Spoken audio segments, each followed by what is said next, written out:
Meter bridge.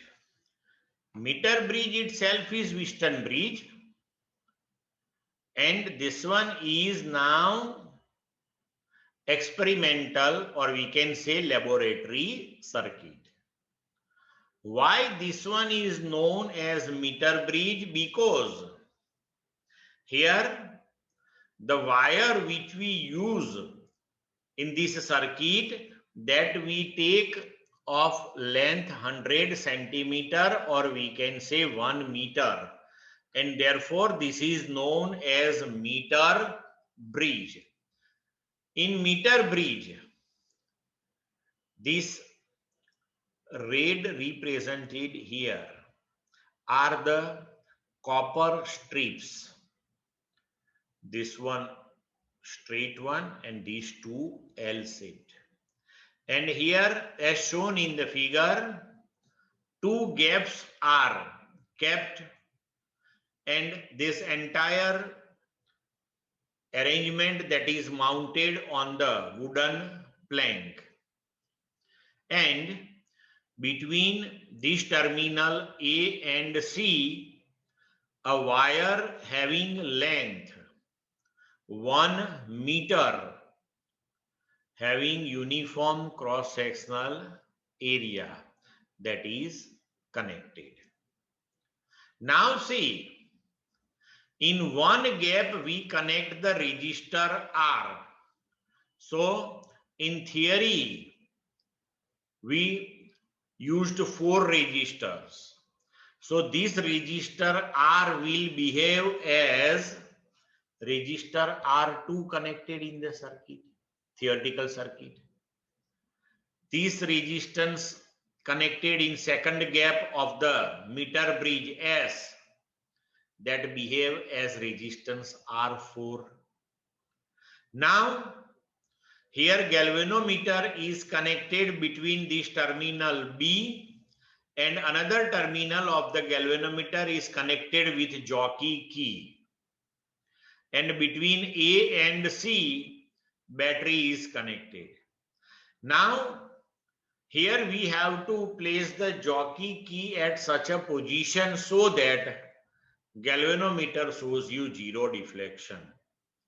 So suppose at point D, when the key is placed, we are getting zero deflection in the galvanometer.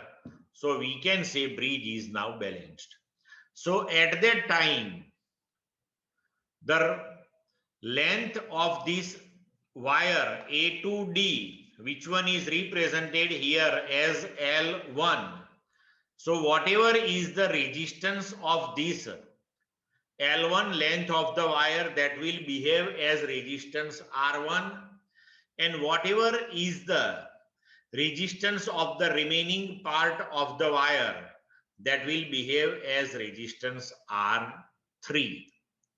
Now,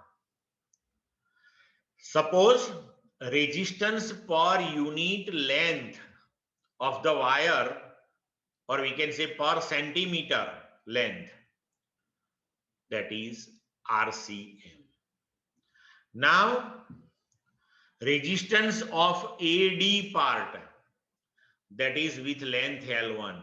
So per centimeter, if resistance is RCM, so for length L1, resistance is how much? So resistance of AD part of the wire, that is L1 into RCM, and resistance of DC part of the wire, that is length L2, so L2 into RCM. Now, when the bridge is balanced, R, this resistance upon resistance of AD part, that is equal to resistance S upon resistance of DC part.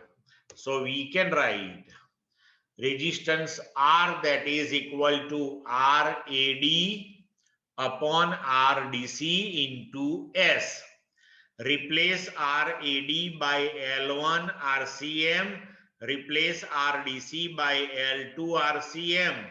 into S as it is. RCM cancelled.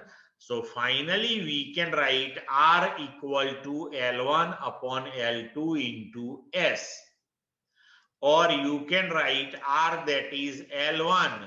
Now total length of the wire is 100 centimeter. So you can write L2, that is 100 minus L1 into S.